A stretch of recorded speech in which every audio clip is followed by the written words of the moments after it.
And now we have the entire world of candidates at our fingertips to find the right person at an affordable rate. It's kind of, Can't beat yeah, it's really neat. it. Yeah.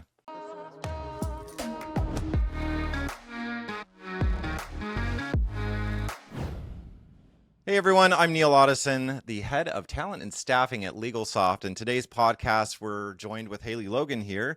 We're going to talk a little bit about our talent recruitment process, our talent acquisition process, and dive a little bit deeper into some university partnerships with Jonathan Gonzalez a little bit later. But Haylie, thanks for joining us. You want to give us your official title? Yes, thanks for having me. I am the head of recruitment marketing, so I play an active role in staffing and sourcing for our quality candidates to be partnered with US-based law firms. Okay, awesome. So very dynamic business. We have hundreds of law firms every month reaching out to us asking for staffing support for a variety of different roles. You want to go over some of the roles that we're looking for? Sure, we look anywhere from specific practice areas to general practice areas. We source for legal assistants, paralegals, virtual attorneys, demand writers. We're all across the board. Yeah. So whatever your law firm is looking for, we can provide. Yeah, it's very dynamic business. What are some of the places that we source our candidates from? We are sourcing from job boards a lot of the time, LinkedIn, Indeed, those who are looking specifically for our roles. We also source and headhunt and look for those specific needs based on our client request. I say that our university partnerships play a key role in those who are looking for us while we're looking for them. So it makes it kind of easy to draw in the right crowd and also limit how many people we're considering. Yeah, I can speak from experience as well. We are exploring other options of like going to country specific job boards as well. Really looking for the kind of the needle in the haystack candidate that will fit the mold. I will tell our audience that, you know, we source thousands of candidates every month and we place less than 5% of them. So we have a very kind of a selective recruitment process, from pre-screening applicants, interviewing them, training them, and making sure that they are the right people to put in front of our clients. And sometimes it's really hard to go through that, right? Yeah, I would say it's very difficult to also find those who are very communicative and have the skill set to not only do the work itself, but also be that client-facing customer service rep that Right, they need to be as right. well. It's not only the right background, but can they communicate effectively to clients in the United States as well? So there's a whole bunch of battles that we have to fight to kind of find the right candidate. So from a client side, when they're signing up at LegalSoft and they're looking for this specific virtual assistant, how integral can they get? How specific can they look for? Is it like choosing a video game player where they Yeah. can customize? They can get as specific as they want. However, I will say the more specific kind of oddball requests that a client has, it gets a little bit tougher for us to find the right candidate for them. With every kind of request that a client has, we like to provide them multiple candidates that they can choose from, which is ideal. But then it gets a bit tricky, you know, if they want like US law experience backgrounds, or they need a female that can work odd hours, and so those are the types of things that prevent us in finding the right candidate. We generally kind of look Monday through Friday, 9 to 5, general law backgrounds or general specific backgrounds that suit the role that they have. But if they have a very, very specific need, like someone who has personal injury insurance in the US for 3 years, that becomes a very much harder role for us to fill. We'll still look for it, but it makes the recruitment process a lot slower for us because it is a very unique, I call them unicorn roles.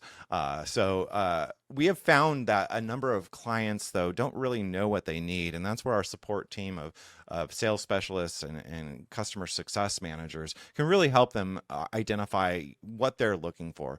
A lot of law firms don't know the right way to staff, and we're here to help them with that. And we have a lot of advisors to help them along the way.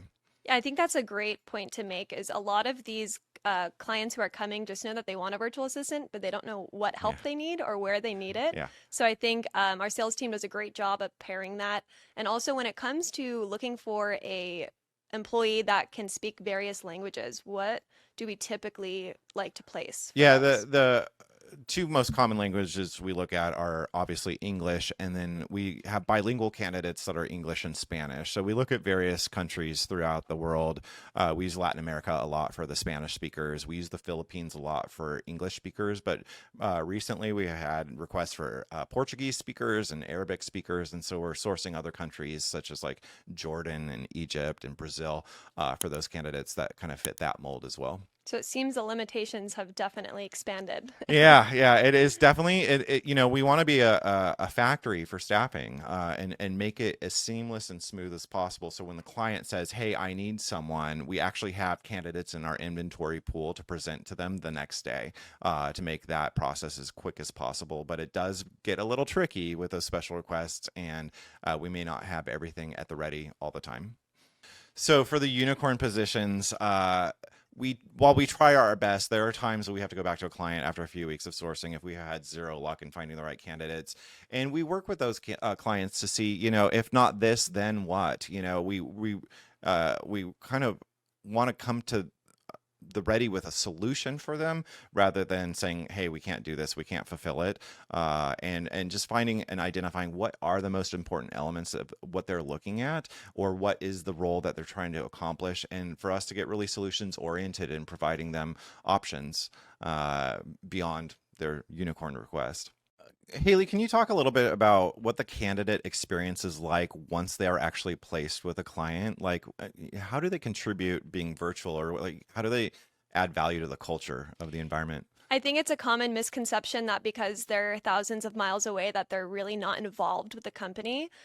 We definitely take efforts internally and externally to make sure that the VAs feel supported and a part of the work environment. When it comes to specific clients, sometimes they'll even fly their VAs out for holiday parties or certain festivities. And something that we like to do is daily meetings. We call them power hours. So we like to just connect and really facilitate the conversation, make sure that they feel heard, and also make them a part of our group environment.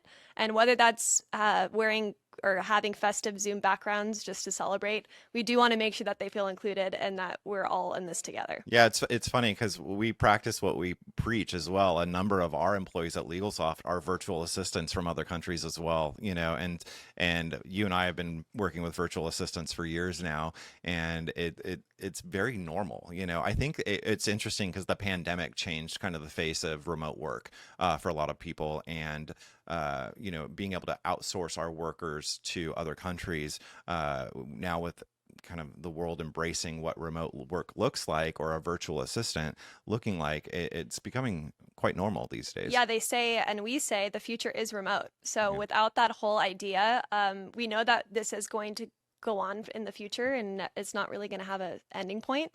So for us, it's let's make this more inclusive and a part of our daily routine as much as possible. And if I need to communicate with my VA, they're moments, seconds out of reach. I just hop on that Zoom call and it's as if they're right next to me in the office. Yeah. We have a number of solutions and platforms that allow for in the moment communication and interaction with our VAs, and I would say it's quite normal, and like how great to like not have to source locally and at a higher rate of pay, and now we have the entire world of candidates at our fingertips to find the right person at an affordable rate. It's kind of, can't beat it. Yeah, it's really neat. Yeah. So I want to move into kind of like why is it important for us to vet this way to get the right candidates for our clients?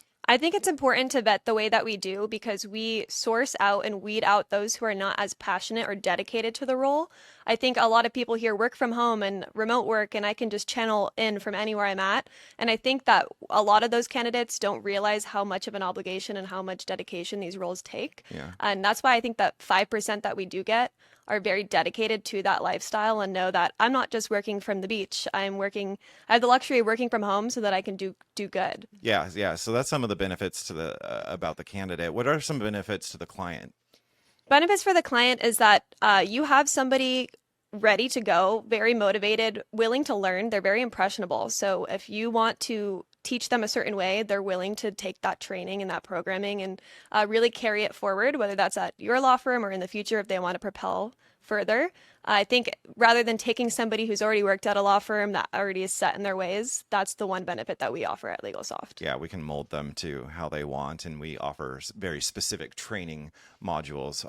There's kind of the overall onboarding training, and then client specific training based off of whatever the client is looking for their Yeah, and the practice. specific platforms they use, and maybe just their work ethic in general, if Yeah. they want them to work the whole shift or Yeah. dedicate power hours. So I think it's very flexible in the sense of whatever the client needs, we can fulfill. Yeah, and our training team is working really hard on expanding the training too. So we'll have this advanced training beyond just the client-specific training here set out very soon. So very excited about that. But I want to turn to college students and kind of why are university partnerships so important for us to use as an angle to recruit our candidates from? I think getting a candidate straight out of a university is they're looking for that opportunity as equally as you're looking for them to fill your void, fill that need that you desperately want done.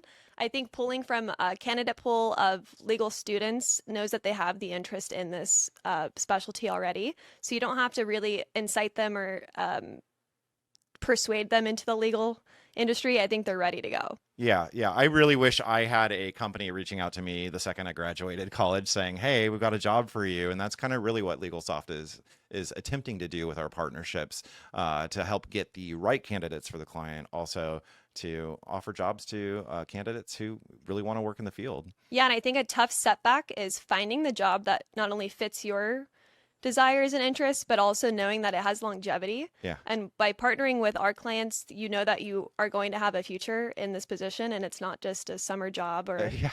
a It's making me seasonal think job. when I went to school for theater, and I did that because I had a passion for theater, loved it, learned a lot, great experience. And I remember, fighting with my dad around like, theaters, there's no long-term career in theater, it's going to be very hard work. And he really tried to pursue me into business. And I remember I went to a bar one night right after I graduated college, meeting people. And I remember someone came up to me. They're like, "What do you do?" And for the longest, I was like, "I'm a student." That was my default answer. And I had that moment where I'm like, I'm no longer a student and I don't know what I'm doing. And it was kind of like a come to Jesus moment for me to be like, okay, I've really got to figure it out. Yeah, it was the missing stepping stone that Yeah. was not given. And I think at the tail end of your academic experience is when the pressure's on. So having this option from a university perspective of knowing we can hold your hand through this and we can guide you to the right spot is really integral. That's awesome. Yeah. So let's dive in a little bit deeper and learn more about what university partnerships look like. So I brought my friend Jonathan Gonzalez here from Nicaragua. Jonathan, do you want to give us a quick intro to who you are? I'm the coordinator for university partnerships and career fairs. So I'm glad to be here and share with you a little bit about what we're doing uh, with LegalSoft and VirtuSaft. Can you tell us more about what a university partnership actually is? Sure. Well, university partnerships, it's like this strategy that we have to have different recruiting sources for our company, right? In order to provide great or talented individuals to our clients. That's the main reason we do have this university partnership. So we already got in contact with a couple of universities, and we have some partnerships already in different countries in Latin America. Because of that, because we want to provide exceptional individuals to our clients, people that it's eager to learn more, that it's eager to do their best in a legal position in the legal field, and that's our purpose right now with this kind of partnerships. Gain new knowledge. Thanks, Jonathan. So let's say I'm a college student with a degree in law and I want to attend one of the career fairs. What should I expect? Well, first of all, really great experience. You will be able to get to know active BAs. You will be able to get to know our team and the different positions that we have available, tips for you to have success during your interview process and all that, right? we want everyone to have success in our virtual career first. So that's the reason we give you this kind of tips. We have active BAs to talk about their day to day, what they do in a daily basis, so you can get the big picture about it, right? Not only some points, but everything about what they do in a daily basis and how you can take advantage of that as well, and start working with LegalSoft. We can go through a presentation with them, and well, just we'll start talking and get to know the company, in this case LegalSoft, and get to know the university as well, what they are looking for from different companies, what is their process, so we can start working with them and all that. And it's pretty easy, right? Actually, after the first meeting, it usually takes only one meeting to start this partnership, right? It's not that difficult. We get to know each other, and we'll start scheduling the different activities for this 2024. Okay, thank you. Bye bye. Well, we hope you enjoyed today's podcast and learned a little bit of something. Like and subscribe our channel. We're definitely looking for your feedback, and we would love to have you join us on our next podcast.